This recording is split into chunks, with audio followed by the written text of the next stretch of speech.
consultant orthopedic surgeon, Apollo Medical Center in Coromandel. Thanks for giving me this opportunity. Today we discuss about orthopedic care for seniors and the common issues and solutions. Sir ಮಧ್ಯದ ಕನ್ನಡದಲ್ಲಿ ಹೇಳಿ sir.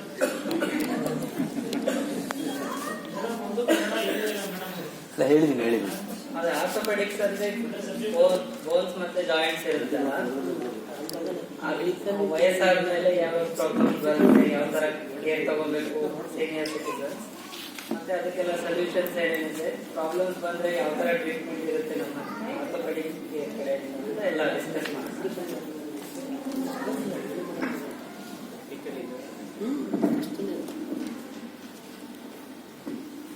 Senior citizen ಅಂದ್ರೆ ನಮ್ಮ Indian definition ಪ್ರಕಾರ more than 60 years ಎಲ್ಲಾರನ್ನೂ senior citizens ಅಂತ consider ಮಾಡ್ತೀವಿ. ಅದೇ USA ಇಲ್ಲ ಯುನೈಟೆಡ್ ನೇಷನ್ಸ್ ಅಂದ್ರೆ 65 ಇಯರ್ಸ್ ಕಟ್ ಆಫ್ ಏಜ್ ಇದೆ. ಸೊ ಮೋರ್ ದನ್ 60 ಆಲ್ಮೋಸ್ಟ್ ಇಲ್ಲಿ ಇರೋರೆಲ್ಲ belongs to that category. So ಅದರಲ್ಲಿ ನಿಮ್ಮ ಏಜ್ ಗ್ರೂಪ್ ನಲ್ಲಿ ಆರ್ಥೋಪೆಡಿಕ್ ಬೋನ್ಸ್ ಅಂಡ್ ಜಾಯಿಂಟ್ಸ್ ನಲ್ಲಿ ಏನೇನು ಪ್ರಾಬ್ಲಮ್ಸ್ ಬರುತ್ತೆ ಅಂದ್ರೆ ಕಾಮನ್ ಆಗಿ ಆಸ್ಟಿಯೋಆರ್ಥ್ರೈಟಿಸ್, ಆಸ್ಟಿಯೋಪೋರೋಸಿಸ್, ಫ್ರಾಕ್ಚರ್ಸ್ ಆಗೋದು, ಮತ್ತೆ ಸ್ಪೈನಲ್ ಪ್ರಾಬ್ಲಮ್ಸ್ ಬರೋದು, ಮತ್ತೆ ಶೋಲ್ಡರ್ ನಲ್ಲಿ ರೊಟೇಟರ್ ಕಫ್ ಅಂತ ಇರುತ್ತೆ ಅದು ಪ್ರಾಬ್ಲಮ್ಸ್ ಬರೋದು. ಸೊ ಇದೆಲ್ಲ ಕಾಮನ್ ಏಜ್. ಸೊ ಆಸ್ಟಿಯೋಆರ್ಥ್ರೈಟಿಸ್ ಅಂದ್ರೆ ಕನ್ನಡದಲ್ಲಿ ಅಸ್ಥಿ ಸಂಧಿವಾತ ಅಂತ ಹೇಳ್ತಾರೆ. ಮೋಸ್ಟ್ ಕಾಮನ್ ಮಸ್ಕ್ಯುಲೋಸ್ಕೆಲಿಟಲ್ ಕಂಡೀಷನ್ ಅಂದ್ರೆ ಜಾಯಿಂಟ್ಸ್ ಬರೋದು ಪ್ರಾಬ್ಲಮ್ ಎಲ್ಡರ್ಲಿ ನಲ್ಲಿ ಅಂದ್ರೆ ಆಸ್ಟಿಯೋಆರ್ಥ್ರೈಟಿಸ್. ಏನಾಗುತ್ತೆ ಆಸ್ಟಿಯೋಆರ್ಥ್ರೈಟಿಸ್ ಅಂದ್ರೆ ಜಾಯಿಂಟ್ ಇರುತ್ತಲ್ಲ, ಈಗ ಫಾರ್ ಎಕ್ಸಾಂಪಲ್ ನೀ ಜಾಯಿಂಟ್ ಅನ್ಕೊಳ್ಳಿ. ಜಾಯಿಂಟ್ ಅಂದ್ರೆ 2 ಬೋನ್ಸ್ ಇರುತ್ತೆ, ಮೇಲೆ ಕೆಳಗಡೆ ಬಂದು. ಸೊ ಅದೆರಡು ಜಾಯಿಂಟ್ ಫ್ರೀ ಆಗಿ ಮೂವ್ ಆಗ್ಬೇಕಾದ್ರೆ there will be coating, articular cartilage ಅಂತ ಹೇಳ್ತೀವಿ. ಸೊ ಅದು ಕಾರ್ಟಿಲೇಜ್ ಏನಾಗ್ತಾ ಬರುತ್ತೆ, ಏಜ್ ಆದಂಗೆ ಬೇರೆ ಆಗಿ ಸವಿತಾ ಬರುತ್ತೆ.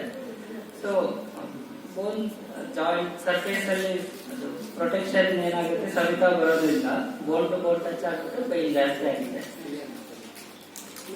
ಆಮೇಲೆ ಕಾಮನ್ ಸೈಟ್ಸ್ ಯಾವ್ಯಾವುದು ಆಸ್ಟಿಯೋಆರ್ಥ್ರೈಟಿಸ್ ನಲ್ಲಿ ಅಂದ್ರೆ ನೀಸ್ ಮೇಲೆ ಮಂಡಿ ನೋವು ಬರುತ್ತಲ್ಲ, ಅದು ಹಿಪ್ ಸ್ಪೈನ್ ನಲ್ಲಿ ಅಲ್ಲೂ ಜಾಯಿಂಟ್ಸ್ ಇರುತ್ತೆ, ಅಲ್ಲೂ ಬರುತ್ತೆ. ಮತ್ತೆ ಹ್ಯಾಂಡ್ಸ್ ನಲ್ಲೂ ಆಸ್ಟಿಯೋ ಜಾಯಿಂಟ್ಸ್ ಇರುತ್ತೆ, ಸ್ಮಾಲ್ ಜಾಯಿಂಟ್ಸ್, ಅದು ಅಫೆಕ್ಟ್ ಆಗುತ್ತೆ ಆಸ್ಟಿಯೋಆರ್ಥ್ರೈಟಿಸ್. ನಿಮ್ಗೆ ಏನೇನು ಸಿಂಪ್ಟಮ್ಸ್ ಬರುತ್ತೆ ಅಂದ್ರೆ ಪೈನ್ ಬರುತ್ತೆ, ಜಾಯಿಂಟ್ ಎಲ್ಲ ಸ್ಟಿಫ್ ಅನ್ಸುತ್ತೆ, ಸ್ವೆಲ್ಲಿಂಗ್ಸ್ ಬರುತ್ತೆ ಅಂದ್ರೆ ಊದ್ಕೊಳ್ಳುತ್ತೆ ಜಾಯಿಂಟ್, ಮತ್ತೆ ಮೂವ್ಮೆಂಟ್ಸ್ ಎಲ್ಲ ಕಡಿಮೆ ಆಗ್ತಾ ಬರುತ್ತೆ. ಜಾಯಿಂಟ್ ಯಾವ್ಯಾವ್ದು ಅಫೆಕ್ಟ್ ಆಗಿರುತ್ತೆ ಬರ್ತಾ ಜಾಸ್ತಿ ಸರಿದಂಗೆ ಅದರ ಮೂವ್ಮೆಂಟ್ಸ್ ಏನಿರುತ್ತೆ ಕಡಿಮೆ ಆಗ್ತಾ ಬರುತ್ತೆ. ಫಾರ್ ಎಕ್ಸಾಂಪಲ್ ಚಿತ್ರದಲ್ಲಿ ನೋಡಿ, ನೀ ಜಾಯಿಂಟ್ ಪ್ರಾಬ್ಲಮ್ ಇರೋದ್ರಿಂದ ಅದು ಬೆಂಡ್ ಆಗಿದೆ, ಸ್ವೆಲ್ಲಿಂಗ್ ಆಗಿದೆ. ಮತ್ತೆ ಎಕ್ಸ್ರೇ ನಲ್ಲಿ ನಾವು ಯೂಶಲಿ ಎಕ್ಸ್ರೇ ಮಾಡಿ ನೋಡ್ತೀವಿ, ಅದರಲ್ಲಿ ಎಷ್ಟು ಸೌದಿದೆ ಅಂತ ನೋಡೋದಕ್ಕೆ. ಸೊ ಅದ್ರ ಮೂಲಕ ಅದು ಗ್ರೇಡಿಂಗ್ ಎಲ್ಲ ಇರುತ್ತೆ. ಎಷ್ಟು ಪ್ರಶ್ನೆ ಹೇಗೆ ತಗೋಬೋದಾ ಈಗಲೇ ತಗೊಂಡಿದ್ದೀನಿ ಇಲ್ಲ ಬೇಡ, ಆಮೇಲೆ ಮರ್ತೋಗ್ತಾರೆ. ಅಲ್ಲ, ಟೈಮ್ ಆಗುತ್ತೆ. Each and every joint wear and tear ಆದ್ರೆ ಅದು ಯಾವ್ಯಾವ್ದು ಅಫೆಕ್ಟ್ ಆಗಿರುತ್ತೆ ಅದು ಪ್ರಾಬ್ಲಮ್ಸ್ ಕೊಡ್ತಾ ಇರುತ್ತೆ. ಇದು ಹ್ಯಾಂಡ್ ಚಿತ್ರದಲ್ಲಿ ನೋಡ್ತಾ ಇದ್ರಲ್ಲ, ಅದರಲ್ಲೂ ಜಾಯಿಂಟ್ಸ್ ಇರುತ್ತೆ, ಅದನ್ನು ಸವಿತಾ ಬಂದಂಗೆ ಅದರಲ್ಲೂ ಪೈನ್ಸ್ ಎಲ್ಲ ಸ್ಟಾರ್ಟ್ ಆಗುತ್ತೆ, ಸ್ಟಿಫ್ನೆಸ್ ಬರುತ್ತೆ. ಇದರಲ್ಲಿ ನೋಡಿ ನೀ ಜಾಯಿಂಟ್ ಇದು ನೀ ಬೆಂಡ್ ಆಗ್ತಾ ಬರುತ್ತೆ, ಜಾಸ್ತಿ ಸಾಧನ. ನಾರ್ಮಲ್ ಆದ್ರೆ ಸ್ಟ್ರೈಟ್ ಇರಬೇಕು, ಇದು ಇನ್ವರ್ಟ್ ಬೆಂಡ್ ಆಗುತ್ತೆ, ಔಟ್ಸೈಡ್ ಬೆಂಡ್ ಆಗುತ್ತೆ, ಡಿಪೆಂಡ್ಸ್. ಅದೆಲ್ಲ ಆಸ್ಟಿಯೋಪೋರೋಸಿಸ್ ನಲ್ಲಿ ಬರುವಂಥದ್ದು. ನೆಕ್ಸ್ಟ್ ಆಸ್ಟಿಯೋಪೋರೋಸಿಸ್ ಅಂದ್ರೆ ಬೋನ್ ಸ್ಟ್ರೆಂತ್ ಕಡಿಮೆ ಆಗ್ತಾ ಬರೋದು ಏಜ್ ಆದಂಗೆ. ನಾವು ಆಸ್ಟಿಯೋಪೋರೋಸಿಸ್ ಡೆಫಿನೇಷನ್ ಹೇಳ್ಬೇಕು ಅಂದ್ರೆ ಬೋನ್ ಮೇಲೆ BMD ಡೆಕ್ಸಾ ಸ್ಕ್ಯಾನಿಂಗ್ ಅಂತ ಒಂದು ಮಾಡ್ತೀವಿ, ಬೋನ್ ಮಿನರಲ್ ಡೆನ್ಸಿಟಿ ಅಂತ. ಡೆಕ್ಸಾ ಅಂದ್ರೆ ಡ್ಯುಯಲ್ ಎನರ್ಜಿ ಎಕ್ಸ್ರೇ ಅಬ್ಸಾರ್ಪ್ಷನ್ ಅಂತ. ಅದನ್ನ ಮಾಡಿ ನೋಡಿದಾಗ ಅದರಲ್ಲಿ ಸ್ಕೋರ್ಸ್ ಕೊಡ್ತಾರೆ, ಈ ಸ್ಕೋರ್ ಅಂತ. ಅದ್ರದ್ದು ವ್ಯಾಲ್ಯೂ -2 ಇಲ್ಲ ಕಡಿಮೆ ಇದೆ, ನಾವು ಆಸ್ಟಿಯೋಪೋರೋಸಿಸ್ ಅಂತ ಹೇಳ್ತೀವಿ. ಚಿತ್ರದಲ್ಲೇ ನೋಡ್ಬೋದು. ಹೆಲ್ದಿ ಬೋನ್ ಅಂದ್ರೆ ನೋಡಿ, ಅದು ಜಾಸ್ತಿ ಕಾಂಪ್ಯಾಕ್ಟ್ ಆಗಿ ಅರೇಂಜ್ ಆಗಿದೆ, ಟ್ರಬೆಕ್ಯುಲಿ ಅಂತ ಹೇಳ್ತೀವಿ, ಇನ್ನರ್ ಸ್ಟ್ರಕ್ಚರ್ ಬೋನ್ ನಲ್ಲಿ. ಸೊ ಅದೆಲ್ಲ ಕಾಂಪ್ಯಾಕ್ಟ್ ಅರೇಂಜ್ಮೆಂಟ್ ಇರುತ್ತೆ. ಏಜ್ ಆದಂಗೆ ಆಸ್ಟಿಯೋಪೋರೋಸಿಸ್ ಬಂದ್ರೆ ಏನಾಗುತ್ತೆ ಅಂದ್ರೆ ಈ ತರ ಕಡಿಮೆ ಆಗ್ತಾ ಬರುತ್ತೆ. ಆರ್ಕಿಟೆಕ್ಚರ್ ಬೋನ್ ನಲ್ಲಿ ಆರ್ಕಿಟೆಕ್ಚರ್ ಅದು ಸ್ಟ್ರೆಂತ್ ಕಡಿಮೆ ಆಗ್ತಾ ಬರುತ್ತೆ. ಆಸ್ಟಿಯೋಪೊರೋಸಿಸ್ ಬಂದ್ರೆ ಯೂಶಲಿ ನಿಮ್ಗೆ ಸಿಂಪ್ಟಮ್ಸ್ ಏನು ಗೊತ್ತಾಗಲ್ಲ. ಯಾವಾಗ ಸಿಂಪ್ಟಮ್ಸ್ ಬರುತ್ತೆ ಅಂದ್ರೆ ಬೋನ್ ವೀಕ್ ಇರುತ್ತಲ್ಲ, ಫ್ರಾಕ್ಚರ್ ಆದ್ರೆ ನಿಮಗೆ ಪೈನ್ ಸ್ಟಾರ್ಟ್ ಆಗುತ್ತೆ. ಅವಾಗ ಯೂಶಲಿ ಡಿಟೆಕ್ಟ್ ಆಗುತ್ತೆ most of the time.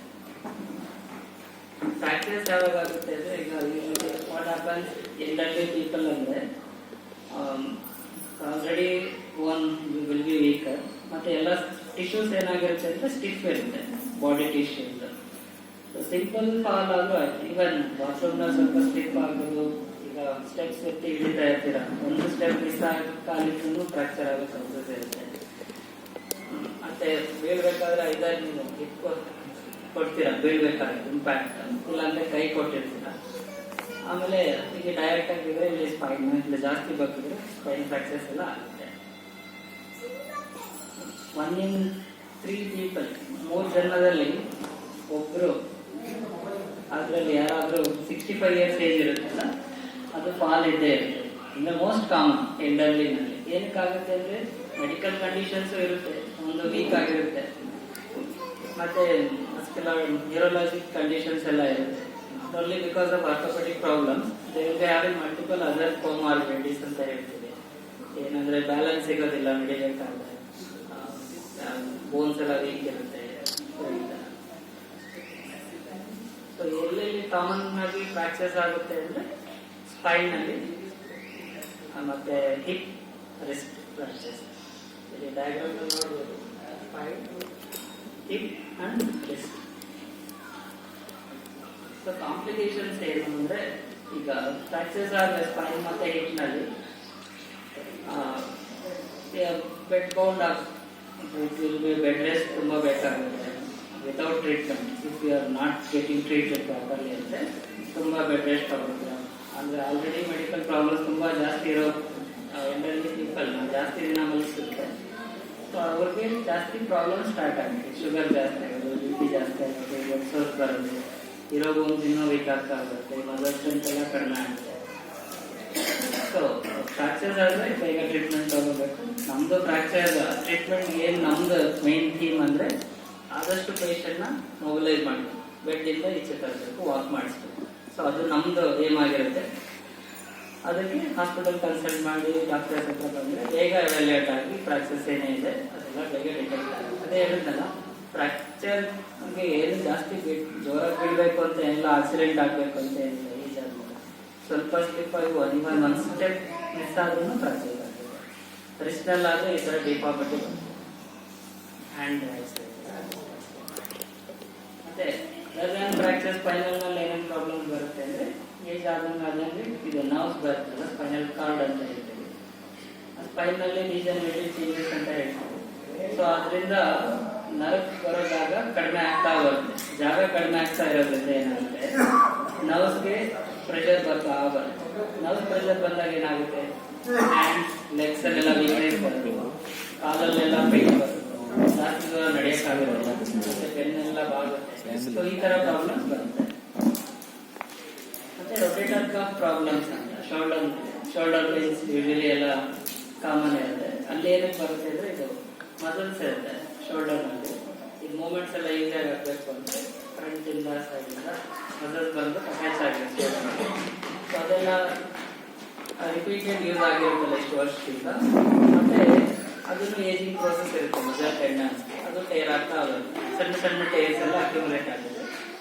So ಅದರಿಂದ ಪೇನ್ ಸ್ಟಾರ್ಟ್ ಆಗುತ್ತೆ. ಮತ್ತೆ ಅದರಿಂದ ಲಾಸ್ಟ್ ಆರ್ಥರೈಟಿಸ್ ಬರುತ್ತೆ. ಸೊ ಅದರಿಂದ ಎಲ್ಲ ಏನಾಗುತ್ತೆ, ಮುಂಚೆ ಇದ್ದಿದ್ದು ಮೂವ್ಮೆಂಟ್ಸ್ ಇದೆಲ್ಲ ಆದ್ಮೇಲೆ ಕಡಿಮೆ ಆಗ್ತಾ ಬರುತ್ತೆ, ಲಿಮಿಟ್ ಆಗುತ್ತೆ, ಮತ್ತೆ ಪೇನ್ ಬರ್ತಾ ಬರುತ್ತೆ. ಸೊಲ್ಯೂಷನ್ಸ್ ಏನಿದೆ ಆರ್ಥೋಪೆಡಿಕ್ ಈ ತರ ಪ್ರಾಬ್ಲಮ್ಸ್ ಏನಂದ್ರೆ ಲೈಫ್ ಸ್ಟೈಲ್ ಮಾಡಿಫಿಕೇಶನ್ಸ್ ಇರುತ್ತೆ, preventive measures, physiotherapy, physical therapy ಇರುತ್ತೆ, ಮೆಡಿಕೇಶನ್ಸ್ ಏನೇನು, ಅಸಿಸ್ಟಿವ್ ಡಿವೈಸಸ್ ಯೂಸ್ ಮಾಡೋದು, ಮತ್ತೆ ಸರ್ಜಿಕಲ್ ಇಂಟರ್ವೆನ್ಷನ್ಸ್ ಯಾವಾಗ ಬೇಕಾಗುತ್ತೆ. ಈಗ ಇಷ್ಟೆಲ್ಲ ಪ್ರಾಬ್ಲಮ್ ಬಂದಿದೆ, ಬರೋರ್ಗೆಲ್ಲ ನಾವು ಸರ್ಜರಿ ಮಾಡ್ತೀವಿ ಇಲ್ಲ, ಎವ್ಯಾಲ್ಯೂಯೇಟ್ ಮಾಡ್ತೀವಿ. ಯಾರ್ಯಾರಿಗೆ ಏನೇನು ಟ್ರೀಟ್ಮೆಂಟ್ ಬೇಕು, ಯಾವ ಪ್ರಿಕಾಷನ್ಸ್ ತಗೊಳ್ಬೇಕು, ಯಾವ ಮೆಡಿಕೇಶನ್ಸ್ ಎಷ್ಟು ತಗೊಳ್ಬೇಕು ಅದೆಲ್ಲ ಎವ್ಯಾಲ್ಯೂಯೇಟ್ ಮಾಡಿದ್ಮೇಲೆ decide. So life style modifications ಏನು ಈಗಾದ್ಮೇಲೆ ಅಂದ್ರೆ ರೆಗ್ಯುಲರ್ ಲೋ ಇಂಪ್ಯಾಕ್ಟ್ ಎಕ್ಸರ್ಸೈಸಸ್ ಮಾಡ್ತಾ ಇರಬೇಕು, ರೆಗ್ಯುಲರ್ ಇರಬೇಕು, ಡೈಲಿ ಮಾಡಬೇಕು. ಸಿಂಪಲ್ ಎಕ್ಸಸೈಸಸ್ ಅಂದ್ರೆ ವಾಕಿಂಗ್, ಸ್ವಿಮ್ಮಿಂಗ್, ಯೋಗ. ಆಮೇಲೆ ಫುಡ್ ನ್ಯೂಟ್ರಿಷಿಯಸ್ ಫುಡ್ ತಗೋಬೇಕು, ಬ್ಯಾಲೆನ್ಸ್ ಫುಡ್ ತಗೋಬೇಕು. Food is also very important. Exercise ಜೊತೆಗೆ ಹೆಲ್ದಿ ಫುಡ್ ಹ್ಯಾಬಿಟ್ಸ್ ಇರಬೇಕು. ಆಮೇಲೆ ಎಕ್ಸಸೈಸ್ ಎಷ್ಟು ಮಾಡಬೇಕು? ಏಜ್ ಆದ್ಮೇಲೆ ಈಗ ಯಂಗ್ಸ್ಟರ್ ಮಾಡೋಷ್ಟು ಮಾಡೋದಕ್ಕಾಗೋದಿಲ್ಲ ಏಜ್ ಆದ್ಮೇಲೆ. ಸೊ ನೀವು ಎಷ್ಟು ಮಾಡಬೇಕು ಅಂತ ಒಂದು ರೆಕಮೆಂಡೇಶನ್ ಇದೆ. ಎಷ್ಟಂದ್ರೆ ಅಟ್ಲೀಸ್ಟ್ 30 ಮಿನಿಟ್ಸ್ ಡೇ, ಅಟ್ಲೀಸ್ಟ್ ಇದು 5 days ಇನ್ ವೀಕ್ ಇಷ್ಟಾದ್ರೂ ಮಾಡ್ಬೋದು. ಮ್ಯಾಕ್ಸಿಮಮ್ ಎಷ್ಟು ಮಾಡ್ಬೋದು? Maximum 1 hour per day in 5 days. ಅಷ್ಟು ಮಾಡಿದ್ರೆ ಆಲ್ಮೋಸ್ಟ್ ಆಲ್ ಯುವರ್ ಮಸಲ್ಸ್ ಇರುತ್ತೆ, ಜಾಯಿಂಟ್ಸ್ ಇರುತ್ತೆ, ಬೋನ್ಸ್ ಇರುತ್ತೆ, ಕೆಲ್ ಬಿ ಎಲ್ಲ ಗುಡ್ ಟೋನಲ್ಲಿ ಸ್ಟ್ರೆಂತ್ ಅಲ್ಲಿ. ಸೊ ಎಕ್ಸಸೈಸ್ ಪ್ರೋಗ್ರಾಮ್ಸ್ ಏನೇನಿರುತ್ತೆ, ಅವರು ಸ್ಟ್ರಕ್ಚರ್ಡ್ ಪ್ರೋಗ್ರಾಮ್ಸ್ ಇರುತ್ತೆ. ನಾಟ್ ಜಸ್ಟ್ ಮೂವಿಂಗ್ ಒಂದಲ್ಲಿ ಈ ತರ ಮೂವ್ಮೆಂಟ್ ಮಾಡೋದು ಆ ತರ ಅಲ್ಲ. There will be structured exercises. ಎಲ್ಲ ಏನಾಗುತ್ತೆ ಅಂದ್ರೆ ಟ್ರೈನ್ ಪರ್ಸನಲ್ಸ್ ಇರುತ್ತೆ. ಲೈಕ್ ಫಾರ್ ಎಕ್ಸಾಂಪಲ್ ಫಿಸಿಯೋಥೆರಪಿಸ್ಟ್ ಇರ್ತಾರಲ್ಲ, ಅವರು ಏನೇನು ಕನ್ಸಿಡರ್ ಮಾಡ್ತಾರೆ ಅಂದ್ರೆ ನಿಮಗೆ ಬ್ಯಾಲೆನ್ಸ್ ಸಿಗೋದು, ನೀಟಾಗಿ ಬ್ಯಾಲೆನ್ಸ್ ಸಿಗ್ಬೇಕು ವಾಕ್ ಮಾಡೋದಕ್ಕೆ. ಮತ್ತೆ ಜಾಯಿಂಟ್ ಮೋಷನ್ಸ್ ಇರೋದಿಲ್ಲ, ಅದು ನೀಟಾಗಿ ಫ್ಲೆಕ್ಸಿಬಿಲಿಟಿ ಬರಬೇಕು. ಕೆಲವು ರೆಸ್ಟ್ರಿಕ್ಟ್ ಆಗಿರುತ್ತಲ್ಲ, ಮೂವ್ಮೆಂಟ್ ಬರೋದಿಲ್ಲ. ಮತ್ತೆ ಸ್ಟ್ರೆಂತ್ ಮಸಲ್ಸ್ ಎಲ್ಲ ಕಡಿಮೆ ಆಗಿರುತ್ತೆ, ಅದು ಸ್ಟ್ರೆಂತ್ ಅನಿಸ್ತದೆ. ಇದರಿಂದ ಏನಾಗುತ್ತೆ, ಬ್ಯಾಲೆನ್ಸ್ ಚೆನ್ನಾಗಿ ಬರುತ್ತೆ, ಫ್ಲೆಕ್ಸಿಬಿಲಿಟಿ ಚೆನ್ನಾಗಿರುತ್ತೆ, ಬೀಳೋದು ರೇಟ್ ಕಡಿಮೆ. ನೆಕ್ಸ್ಟ್ ಎಕ್ಸಸೈಸಸ್ ರೆಗ್ಯುಲರ್ ಆಗಿ ಮಾಡ್ತಾ ಇದ್ರೆ ಏನಾಗುತ್ತೆ, ಬ್ಲಡ್ ಪ್ರೆಷರ್ ಎಲ್ಲ ಮೋಸ್ಟ್ ಆಫ್ ದ ಪೀಪಲ್ ಎಲ್ಲ ಹೈಪರ್ಟೆನ್ಸಿವ್ ಪೇಷಂಟ್ಸ್ ಇರ್ತಾರಲ್ಲ, ಅವರಲ್ಲಿ SBP ಅಂತ ಹೇಳ್ತೀವಿ, 140/90 ಮೇಲ್ಗಡೆ 140 ಇರುತ್ತಲ್ಲ, ಅದು ಸಿಸ್ಟೋಲಿಕ್ ಬ್ಲಡ್ ಪ್ರೆಷರ್ ಅಂತ. ಅದನ್ನು ಕಡಿಮೆ ಆಗ್ತಾ ಬರುತ್ತೆ ಎಕ್ಸಸೈಸ್ ಮಾಡೋದ್ರಿಂದ. ಮತ್ತೆ ಎಂಡ್ಯೂರೆನ್ಸ್ ಟ್ರೈನಿಂಗ್ ಅಂತ ಹೇಳ್ತಾರೆ. ಏನಂದ್ರೆ ಈಗ ಫಾರ್ ಎಕ್ಸಾಂಪಲ್ ಸ್ವಿಮ್ಮಿಂಗ್ ಮಾಡೋದು, ಬ್ರಿಸ್ಕ್ ವಾಕ್ ಮಾಡೋದು, ಅದರಿಂದ ಏನಾಗುತ್ತೆ ಅಂದ್ರೆ ಇದು ಬ್ಲಡ್ ಪ್ರೆಷರ್ ಮತ್ತೆ ವೆಂಟಿಲೇಷನ್ ಇರ್ತದೆ, ಲಂಗ್ ಕೆಪಾಸಿಟಿ ಎಲ್ಲ ಇಂಪ್ರೂವ್ ಆಗ್ತಾ ಬರುತ್ತೆ. ಸೊ ಅದರಿಂದ ಏನಾಗುತ್ತೆ, ಇನ್ಸುಲಿನ್ ರಿಕ್ವೈರ್ಮೆಂಟ್ ಬಾಡಿ, ಅದು ಶುಗರ್ದೆಲ್ಲ ಇರುತ್ತಲ್ಲ, ಅದ್ರ ರಿಕ್ವೈರ್ಮೆಂಟ್ ಕಡಿಮೆ ಆಗುತ್ತೆ. ಇನ್ಸುಲಿನ್ ಸೆನ್ಸಿಟಿವಿಟಿ ಜಾಸ್ತಿ ಆಗುತ್ತೆ, ಶುಗರ್ ಕಂಟ್ರೋಲ್ ಎಲ್ಲ ಚೆನ್ನಾಗುತ್ತೆ. ರೆಗ್ಯುಲರ್ ಎಕ್ಸಸೈಸಸ್ ಮಾಡೋದ್ರಿಂದ ಸೊ ಇದು ಈ ಪೇನ್ಸ್ ಎಲ್ಲ ಇರುತ್ತಲ್ಲ, ಮಾಮೂಲಿ body pains, joint pains, so ಅದೆಲ್ಲ ಇಂಪ್ರೂವ್ ಆಗ್ತಾ ಬರುತ್ತೆ. ಮತ್ತೆ ಈಗ ಬಾಡಿಗೆ ಒಂದು ಉತ್ಸಾಹ ಉಲ್ಲಾಸ ಬರುತ್ತೆ ಎಕ್ಸಸೈಸ್ ರೆಗ್ಯುಲರ್ ಆಗಿ ಮಾಡೋದ್ರಿಂದ. ಅದು ಡಿಪ್ರೆಷನ್ಗೆ ಹೋಗೋದಿಲ್ಲ. ಮೋಸ್ಟ್ ಕಾಮನ್ ಏನಾಗಿರುತ್ತೆ ಅಂದ್ರೆ ಏಜ್ ಆದ್ಮೇಲೆ ಈಗ ಮೂವ್ಮೆಂಟ್ ವಾಕ್ ಮಾಡಕ್ ಆಗ್ತಿಲ್ಲ, ಪೇನ್ ಅಲ್ಲಿ ಅಂತ ಅನ್ಕೊಂಡೇ ಜಾಸ್ತಿ ಯೋಚನೆ ಮಾಡ್ಕೊಂಡು ಏನು ಮಾಡೋದಿಲ್ಲ. ಮಾಡೋದ್ರಿಂದ ಅದೆಲ್ಲ ಕಡಿಮೆ ಆಗುತ್ತೆ, ಆರಾಮಾಗಿ ಎಲ್ಲ ಮಾಡ್ಕೊಂಡು ಹೋಗುತ್ತೆ. ಮತ್ತೆ ಸ್ವಲ್ಪನಾದ್ರೂ ವೆಯ್ಟ್ ಲಿಫ್ಟಿಂಗ್ ಹೇಳ್ಕೊಡ್ತಾರೆ. ವೆಯ್ಟ್ ಲಿಫ್ಟ್ ಮಾಡೋದ್ರಿಂದ ಏನಾಗುತ್ತೆ, ಮಸಲ್ಸ್ ಎಲ್ಲ ಚೆನ್ನಾಗಿ ಸ್ಟ್ರಾಂಗ್ ಇರುತ್ತೆ. ಮಸಲ್ಸ್ ಚೆನ್ನಾಗಿದ್ರೆ ಅದು ಬೋನ್ ಲಾಸ್ ಏನಾಗುತ್ತೆ ಏಜ್ ಆದ್ಮೇಲೆ ಅದನ್ನು ಕಡಿಮೆ ಮಾಡ್ತಾರೆ. So safe exercise important. Age ಆದ್ಮೇಲೆ ಇವಾಗ ನೀವೇ ವಾಲಂಟ್ರಿಯಲ್ ಎಕ್ಸಸೈಸ್ ಪ್ರೋಗ್ರಾಮ್ ಸ್ಟಾರ್ಟ್ ಮಾಡೋದಕ್ಕಿಂತ ಟ್ರೈನ್ ಪರ್ಸನಲ್ ಹತ್ರ ಹೋಗಿ ಸ್ಟಾರ್ಟ್ ಮಾಡೋದು ಬೆಟರ್. ಏನಕ್ಕೆ ಅಂದ್ರೆ ಫಸ್ಟ್ ಎಲ್ಲ ಕಾರ್ಡಿಯೋವ್ಯಾಸ್ಕ್ಯುಲರ್ ರಿಸ್ಕ್ ಫ್ಯಾಕ್ಟರ್ ಜಾಸ್ತಿ ಇರುತ್ತೆ ಏಜ್ ಯಾಕೆಂದ್ರೆ BP ಇರುತ್ತೆ, ಶುಗರ್ ಇರುತ್ತೆ, ಮಲ್ಟಿಪಲ್ ಪ್ರಾಬ್ಲಮ್ಸ್ ಇರುತ್ತೆ. ಅದಕ್ಕೋಸ್ಕರ ಏನು, first cardiovascular ECG, echo, TMT ಅಂತ ಇರುತ್ತಲ್ಲ, ಅಟ್ಲೀಸ್ಟ್ ಅದೆಲ್ಲ ಕನ್ಸಿಡರ್ ಮಾಡಿ ಕಾರ್ಡಿಯಾಲಜಿಸ್ಟ್ ಒಂದ್ಸರಿ ತೋರಿಸಿ ಎಲ್ಲ ಪರವಾಗಿಲ್ಲ ಅಂದ್ರೆ ನೆಕ್ಸ್ಟ್ ಸ್ಟಾರ್ಟ್ ಮಾಡಬೇಕು ಎಕ್ಸಸೈಸಸ್. ಫಸ್ಟ್ ಸ್ಟಾರ್ಟಿಂಗ್ ಅಂದ್ರೆ ಹೇಳ್ಸ್ಕೋಬೇಕು ಯಾರ ಹತ್ರ. ನಾವು ಟ್ರೈನ್ ಪರ್ಸನ್ ಫಿಸಿಕಲ್ ಥೆರಪಿಸ್ಟ್ ಇರುತ್ತೆ, ಇವಾಗ ಆಲ್ರೆಡಿ ಎಲ್ಡರ್ಲಿ ಪೀಪಲ್ಗೆ ಜಾಸ್ತಿ ಟ್ರೈನ್ ಮಾಡಿ ಪ್ರಾಕ್ಟೀಸ್ ಇರುತ್ತಲ್ಲ, ಅವ್ರ ಹತ್ರ ಹೇಳ್ಸ್ಕೊಂಡ್ರೆ ಏನಾಗುತ್ತೆ, ಅವ್ರು ಪ್ರಾಪರ್ ಆಗಿ ಹೇಳ್ಕೊಡ್ತಾರೆ. ಮತ್ತೆ ನಿಮ್ಗೆ ಏನ್ ಎಕ್ಸಾಕ್ಟ್ ಪ್ರಾಬ್ಲಮ್ ಇದೆ ನಿಮ್ಮ ಬಾಡಿನಲ್ಲಿ ಅದು ನೋಡ್ಕೊಂಡು ಟೈಲರ್ಡ್ ಪ್ರೋಗ್ರಾಮ್ ಹೇಳ್ಕೊಡ್ತಾರೆ. ಸೊ ಅದರಿಂದ ನಿಮ್ಗೆ ಇಂಪ್ರೂವ್ಮೆಂಟ್ ಬರುತ್ತೆ. ಅದ್ರ ಜೊತೆಗೆ ಏನ್ ಮಾಡ್ಬೇಕು, ನೀವು ಜಸ್ಟ್ ಎಕ್ಸಸೈಸ್ ಮಾಡೋದು ಅಷ್ಟೇ ಅಲ್ಲ, hydration important. For example fluid intake ಮತ್ತೆ ನ್ಯೂಟ್ರಿಷನ್ ಫುಡ್ ಇಂಟೇಕ್, ಎಕ್ಸಸೈಸ್ ಅಷ್ಟೇ ಅಲ್ಲ. ಮತ್ತೆ ಪ್ರಿವೆಂಟಿವ್ ಮೆಜರ್ಸ್ ವೆರಿ ಇಂಪಾರ್ಟೆಂಟ್. ಹೇಳಿದ್ನಲ್ಲ, ಬೀಳಬಾರ್ದು ಏಜ್ ಆದ್ಮೇಲೆ, ಅದು ಫಸ್ಟ್ ಪ್ರಯಾರಿಟಿ. ಬೀಳ್ದಾಗ ಇರೋದಕ್ಕೆ ಏನೇನ್ ಮಾಡ್ಬೇಕು, ಮನೆಯಲ್ಲಿ ಈ ತರ ಎಕ್ಸ್ಟ್ರಾ ಫಾರ್ ಎಕ್ಸಾಂಪಲ್ ವಾಶ್ರೂಮ್ಸ್ ಅಲ್ಲಿ ಎಕ್ಸ್ಟ್ರಾ ಹೋಲ್ಡಿಂಗ್ ಇಟ್ಕೊಳ್ಬೇಕು. ಮತ್ತೆ ಆಂಟಿ ಸ್ಲಿಪ್ ಮ್ಯಾಟ್ಸ್ ಬರುತ್ತೆ, ಗ್ರಾಬರ್, ಮತ್ತೆ ಫುಟ್ವೇರ್ಸ್ ಅಷ್ಟೇ ಸ್ಲಿಪ್ ಆಗ್ಬೇಕು ನೋಡ್ಕೋಬೇಕು. ಆ ತರ ಇರೋದು ಸ್ಲಿಪ್ ಆಗ್ದಲ್ಲೇ ಇರೋದು ಫುಟ್ವೇರ್ಸ್ ಯೂಸ್ ಮಾಡಬೇಕು. ಇನ್ನೊಂದೇನಂದ್ರೆ ಅಸಿಸ್ಟಿವ್ ಡಿವೈಸಸ್ ಏನಿರುತ್ತೆ, ವಾಕ್ ಮಾಡೋದಕ್ಕೆಲ್ಲ ಯೂಸ್ ಮಾಡುತ್ತೆ. ಮತ್ತೆ ಮೆಡಿಕೇಶನ್ಸ್ ಏನೇನಿರುತ್ತೆ, ಪ್ಯಾರಾಸಿಟಮಾಲ್ ಇದೆ ಅದು ಸೇಫ್ ಮೆಡಿಕೇಶನ್ ಏನು ಹೇಳ್ದಂಗೆ ಮ್ಯಾಕ್ಸಿಮಮ್ ಎಷ್ಟು ತಗೊಬೋದು ಅಂದರೆ 3 ಗ್ರಾಮ್ ಪರ್ ಡೇ. ಆಮೇಲೆ calcium vitamins tablets usually supplements ಎಲ್ಲ ಯೂಸ್ ತಗೊಳ್ತಾ ಇತ್ತು. ಮತ್ತೆ most of the age people ಏನಾಗಿರುತ್ತೆ ನಾನು ಹೇಳಿದ್ನಲ್ಲ ಮಲ್ಟಿಪಲ್ ಮೆಡಿಕಲ್ ಪ್ರಾಬ್ಲಮ್ಸ್ ಇರೋದ್ರಿಂದ ಮೋರ್ ದ್ಯಾನ್ 3 ಮೆಡಿಕೇಶನ್ಸ್ ಇದ್ದೇ ಇರುತ್ತೆ. ಸೊ ನಾವು ಜಾಸ್ತಿ ಕೊಡೋದಕ್ಕಾಗೋದಿಲ್ಲ. ಸೊ ಟೈಲರ್ ಮಾಡಬೇಕಾಗುತ್ತೆ. ನಿಮ್ಮ ಮೆಡಿಕೇಶನ್ಸ್ ಯಾಕಿರುತ್ತೆ ಅದಕ್ಕೆ ಏನು ಸೈಡ್ ಎಫೆಕ್ಟ್ ಬರಬಾರ್ದು, ಬೇರೆ ಪ್ರಾಬ್ಲಮ್ ಬರಬಾರ್ದು ಅಂತ ನೋಡಿಕೊಂಡು ನಾವು ಮೆಡಿಕೇಶನ್ಸ್ ಟೈಲರ್ ಮಾಡ್ಕೊಳ್ತೀವಿ. ಅಸಿಸ್ಟಿವ್ ಡಿವೈಸಸ್ ಅದೇ ಈಗ ಫಾರ್ ಎಕ್ಸಾಂಪಲ್ ವಾಕಿಂಗ್ ಪ್ರಾಬ್ಲಮ್ಸ್ ಇರುತ್ತೆ, ಪ್ರಾಬ್ಲಮ್ಸ್ ಬರುತ್ತೆ, ಸರಿಯಾಗಿ ಬ್ಯಾಲೆನ್ಸ್ ಸಿಗೋದಿಲ್ಲ, ಮತ್ತೆ ಬೀಳ್ತಾ ಇರೋದನ್ನು ನೋಡ್ಕೊಂಡು ಸೊ ಅದರ during all those time you can use all these assistive devices ಇರುತ್ತೆ, ವೀಲ್ ಚೇರ್ ಇರುತ್ತೆ, ವಾಕರ್ಸ್ ಇರುತ್ತೆ. ಅಟ್ಲೀಸ್ಟ್ ಒಂದು ಸ್ಟಿಕ್ ಇಟ್ಕೊಂಡು ಎಷ್ಟೋ ಕಾನ್ಫಿಡೆನ್ಸ್ ಬರುತ್ತೆ ವರ್ಕ್ ಮಾಡೋದ್ರಲ್ಲಿ. ಅಕಸ್ಮಾತ್ ಈಗ ಏಜ್ ಆದ್ಮೇಲೆ ಏನಾಗುತ್ತೆ ನಡೆದ್ರೆ ಬಿಟ್ಟು ಅಂತಾನೆ ಎಷ್ಟೊಂದು ಜನ ಆದಷ್ಟು ಅವಾಯ್ಡ್ ಮಾಡ್ತಿರ್ತಾರೆ ಮನೆಯಿಂದ ಹೋಗೋದು. ಒಂದು ಸ್ಟಿಕ್ ಇಟ್ಕೊಂಡು ಹೋದ್ರೂ ಎಷ್ಟೋ ಕಾನ್ಫಿಡೆನ್ಸ್ ಬರುತ್ತೆ. ಸೊ ನಮ್ಗೇನಂದ್ರೆ ಯಾರಾದ್ರೂ ಆಗಲಿ ಏಜ್ ಪೀಪಲ್ ಅವ್ರು ಎಷ್ಟು ಆಕ್ಟಿವ್ ಆಗಿರ್ತಾರೋ ಅಷ್ಟು ಹೆಲ್ದಿ ಆಗಿರ್ತಾರೆ. ಸೊ ನೀ ರಿಪ್ಲೇಸ್ಮೆಂಟ್ ಸರ್ಜರಿ ಅಂತ ಇದೆ. ನೀ ಜಾಯಿಂಟ್ ತೋರಿಸೋದಿಲ್ಲ ಅಡ್ವಾನ್ಸ್ ಸ್ಟೇಜ್ ನಲ್ಲಿ ಜಾಸ್ತಿ ಸಲ್ತಿದ್ರೆ ಆಲ್ರೆಡಿ ಡಿಫಾರ್ಮ್ ಆಗಿದ್ದು, ಪೇನ್ ಬರ್ತಿದೆ, ವಾಕಿಂಗ್ ಮಾಡೋಕ್ಕಾಗ್ತಿಲ್ಲ. ಸೊ ಆ ಥರ ಸ್ಟೇಜ್ ನಲ್ಲಿ ನೀ ರಿಪ್ಲೇಸ್ಮೆಂಟ್ ಸರ್ಜರಿ ಅಂತ ಮಾಡ್ತೀವಿ. ನೀ ರಿಪ್ಲೇಸ್ಮೆಂಟ್ ಸರ್ಜರಿ ಅಂತ ಏನ್ ಮಾಡ್ತೀವಿ ಅಂತ ಮೇಲೆ ಅದೇ ಬೋನ್ಸ್ ಇದೆಯಲ್ಲ ಬೋನ್ ಸರ್ಫೇಸಸ್ ಮಾಡಿ ಫಸ್ಟ್ ಒಂದು ಆರ್ಥ್ರೈಟಿಕ್ ನೀ ಅಂತ ಕಾಣ್ತಾ ಇದ್ದಲ್ಲ ಅದು ಆರ್ಟಿಕ್ಯುಲರ್ ಕಾರ್ಟಿಲೇಜ್ ಎಲ್ಲ ಬೇರೆ ಅದನ್ನೆಲ್ಲ ಕಟ್ ಮಾಡಿ ಫ್ರೆಶ್ ಮಾಡ್ಬಿಡ್ತೀವಿ. ಅದಾದ್ಮೇಲೆ ಎಕ್ಸ್ಪ್ಲಾಂಟ್ ಬರ್ತದೆ ಮೆಟಲ್ ಅದನ್ನ ಅದು ಮೇಲ್ಗಡೆ ಮತ್ತೆ ಕೆಳಗಡೆ ಬೋನ್ಸ್ಗೆ ಸಿಮೆಂಟ್ ಹಾಕಿ ಫಿಕ್ಸ್ ಮಾಡ್ತೀವಿ. ಅದ್ರ ಮಧ್ಯೆ ಒಂದು ಪ್ಲಾಸ್ಟಿಕ್ ತರ ಐಟಮ್ ಬರುತ್ತೆ. ಅದು ಇಲ್ಲಿ ಚೆನ್ನಾಗಿ ಎವಾಲ್ವ್ ಆಗಿದೆ ಮತ್ತು ನ್ಯೂವರ್ ಡಿಸೈನ್ಸ್ ಎಲ್ಲ ಬರ್ತಾರೆ. 15 to 20 years ಅದು 90% ಆಫ್ ದ ಪೀಪಲ್ ನೀ ರಿಪ್ಲೇಸ್ಮೆಂಟ್ ಇದರಲ್ಲಿ ಲಾಸ್ಟ್ ಅಲ್ಲಿ ಇರೋದು ಅದು ಇಂಪ್ಲಾಂಟ್ ರಿಪ್ಲೇಸ್ಮೆಂಟ್ ಸರ್ಜರಿ ಅಂತ ಹೇಳ್ತೀವಿ. ಅದೇ ಹಿಪ್ ಪೈನ್, ಹಿಪ್ ಫ್ರಾಕ್ಚರ್ಸ್ ಎಲ್ಲ ಇದೆ, ಏಜ್ ಆಗಿದೆ, ಜಾಸ್ತಿ ಜಾಯಿಂಟ್ ಎಲ್ಲ ಸೌದಿದೆ, ರಿಪ್ಲೇಸ್ಮೆಂಟ್ ಸರ್ಜರಿ ಅಂತ ಮಾಡ್ತೀವಿ. ಟೋಟಲ್ ಮತ್ತೆ ಸೆಮಿ ಆರ್ಥ್ರೋಪ್ಲಾಸ್ಟಿ ಅಂತ ಇರುತ್ತೆ. ಟೋಟಲ್ ಅಂದ್ರೆ ಅದೇ ಫಸ್ಟ್ ಡಯಾಗ್ರಾಮ್ ಪ್ರಾಸೆಸ್ ಎಲ್ಲ ತೋರಿಸ್ತಾ ಇದೆ. ಒಂದು ಸ್ಟೆಮ್ ಅಂತ ಇರುತ್ತೆ, ಅದ್ರ ಮಧ್ಯೆ ಒಂದು ಲೈನ್ ಇರುತ್ತೆ, ಮತ್ತೆ ಈ ತರ ಕಪ್ ಇದು ಈಸಿಯಾಗಿ ರೊಟೇಟ್ ಆಗುತ್ತೆ. ಕಪ್ ಅಂದ್ರೆ ಅದು ಮೇಲ್ಗಡೆ ಬೋನ್ ಸಪೋರ್ಟ್ ಮಾಡಿ ಫಿಕ್ಸ್ ಮಾಡ್ತೀವಿ, ಮತ್ತೆ ಹೆಡ್ ಅಲ್ಲಿ ರೊಟೇಟ್ ಮಾಡ್ತಾರೆ. ಮೇಲ್ಗಡೆ ಕಪ್ ಯಾವಾಗ ಚೇಂಜ್ ಮಾಡ್ತೀವಿ ಅಂದ್ರೆ ಅದನ್ನು ಡ್ಯಾಮೇಜ್ ಆಗಿದೆ, ಅಷ್ಟು ಆರ್ಥ್ರೈಟಿಸ್ ಎಲ್ಲ ಆಗೋದು, ಆರ್ಥ್ರೈಟಿಸ್ ಆಗಿ ಡ್ಯಾಮೇಜ್ ಆಗಿದ್ರೆ ಮಾತ್ರ, ಇಲ್ಲಾಂದ್ರೆ ಕೆಮಿ ಅಂತ ಮಾಡ್ತೇವೆ. ಬರೀ ಇಷ್ಟು ಮಾತ್ರ ಬಾಲ್ ಮತ್ತೆ ಇಷ್ಟು ಸ್ಟೆಮ್ ಇದೆಲ್ಲ ಇದನ್ನು ಕೆಳಗಡೆ ಬರೋಲ್ಲ ಅಷ್ಟು ಮಾತ್ರ. ಮತ್ತೆ hip fractures it's common, age ಅನ್ನೋದು ಹೇಳ್ತಾರೆ. ಸ್ವಲ್ಪ ಸ್ಲಿಪ್ ಆಗಿ ಬೆಸ್ಟ್ ಆದ್ರೂ ಹಿಪ್ ಫ್ರಾಕ್ಚರ್ಸ್ ಆಗ್ಬಿಡುತ್ತೆ.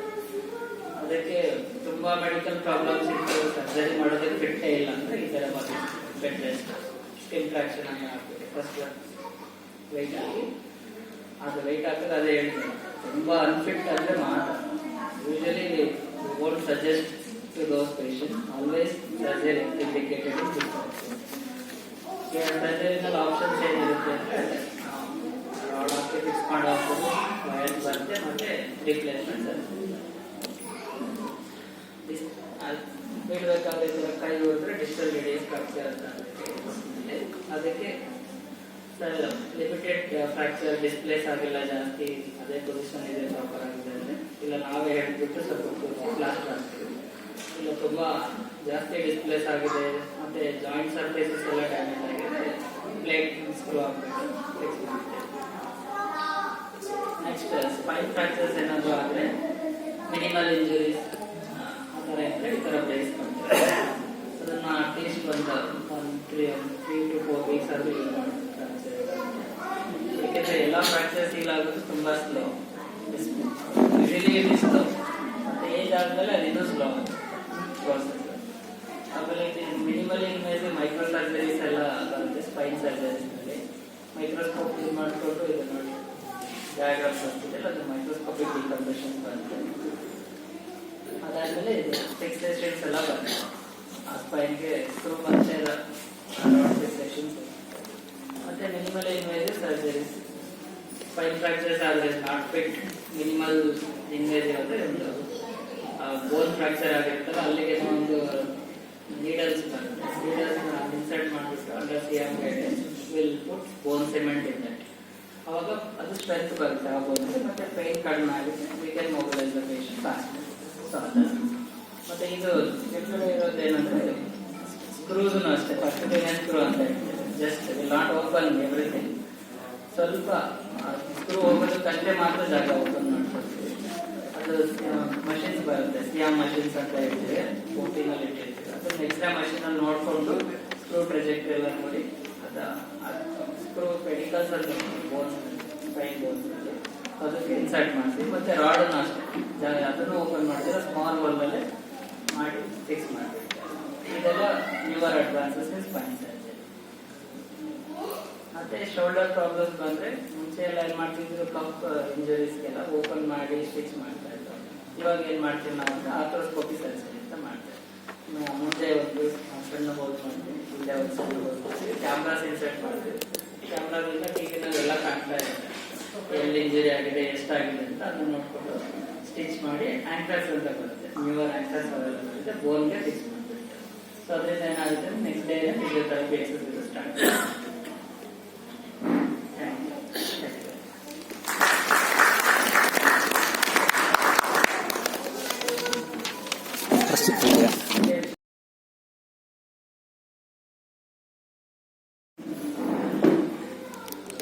ಈಗ ವೇದಿಕೆ ಮೇಲಿನ ಗಣ್ಯರ ಪರಿಚಯ ಕಾರ್ಯಕ್ರಮ. ಬುದ್ಧಿವಂತ, ಚಾಣಾಕ್ಷ, ಯಶಸ್ವಿ ವ್ಯಕ್ತಿಗಳು ನಮ್ಮ ಜೊತೆ ಇದ್ದರೆ ಅಥವಾ ನಮ್ಮನ್ನು ಮನುಷ್ಯರ ಜೊತೆ ಅಲ್ಲ, ಮಾನವೀಯತೆ, ಆದರ್ಶನೀಯ ಗುಣಗಳು ಇರ್ತಕ್ಕಂಥ, ಸದ್ಭಾವನೆ, ಉತ್ತಮ ವ್ಯಕ್ತಿತ್ವ ಹೊಂದಿರತಕ್ಕಂಥ ಅವರೊಂದಿಗೆ ನಮ್ಮ ಮನಸ್ಥಿತಿಯನ್ನ ಹೊಂದಿಸಿಕೊಂಡ್ರೆ ನಮ್ಗೆ ಅರಿವಿಲ್ಲದಂತೆ ನಮ್ಮ ಬದುಕು ಯಶಸ್ಸಿನ ಹಾದಿಯತ್ತ ಮುನ್ನುಗ್ಗಿರುತ್ತಂತೆ. ಸೊ ಅಂತಹ ವ್ಯಕ್ತಿತ್ವವನ್ನು ಹೊಂದಿರತಕ್ಕಂಥ ಅವರು ಇವತ್ತು ನಮ್ಮ ಅಧ್ಯಕ್ಷರ ಸ್ಥಾನದಲ್ಲಿ ಆಸೀನರಾಗಿದ್ದಾರೆ. ಶ್ರೀ HL ಮುಕುಂದ ಸರ್ ಅವರು ಆರ್ಥಿಕ ಸಲಹೆಗಾರರು ಆಗಿದ್ರು, ನಿವೃತ್ತಿಯಾಗಿದ್ದಾರೆ ಮತ್ತು ನಮ್ಮ ಸಂಘದ ಅಧ್ಯಕ್ಷರಾಗಿಯೂ ಸಾಕಷ್ಟು ಏಳಿಗೆಗೆ ಶ್ರಮ ವಹಿಸಿದ್ದಾರೆ. ಅವರಿಗೆ ಈ ಸಂದರ್ಭದಲ್ಲಿ ಆತ್ಮೀಯವಾಗಿ ನಾನು ಸ್ವಾಗತಿಸುತ್ತೇನೆ.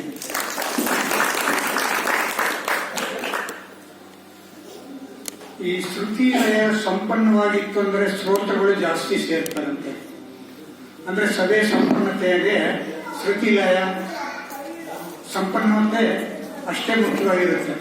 ಈ ಶ್ರುತಿ ಅನ್ನೋದು ಗಾಯನದಲ್ಲಿ, ಸಂಗೀತದಲ್ಲಿ ಮಾತ್ರ ಅಲ್ಲದೆ ಅವರು ಸಾಮಾಜಿಕವಾಗಿ, ಶೈಕ್ಷಣಿಕವಾಗಿ, ವೈದ್ಯಕೀಯ ಕ್ಷೇತ್ರದಲ್ಲಿ ತೊಡಗಿಸಿಕೊಂಡು ಸಾಕಷ್ಟು ಶ್ರಮ ವಹಿಸಿ ಸಾಮಾಜಿಕ ಕಾರ್ಯ ಕೆಲಸಗಳಲ್ಲಿ ತೊಡಗಿಸಿಕೊಂಡಿರೋದ್ರಿಂದ ಅವರು ಇವತ್ತು ಸನ್ಮಾನ ಮಾಡಲಿಕ್ಕೆ ನಮ್ಮ ಸಂಘದ ವತಿಯಿಂದ ಏರ್ಪಾಟಾಗಿದ್ದು, ಅವರಿಗೂ ಸಹಿತ ಶ್ರುತಿ ಬೂಸ್ನೂರ್ ಅಂತ ಹೇಳ್ಬಿಟ್ಟು ಅವ್ರಿಗೂ ಸಹಿತ ಈ ಸಂದರ್ಭದಲ್ಲಿ ನಾನು ಆತ್ಮೀಯವಾಗಿ ಸ್ವಾಗತಿಸುತ್ತೀನಿ.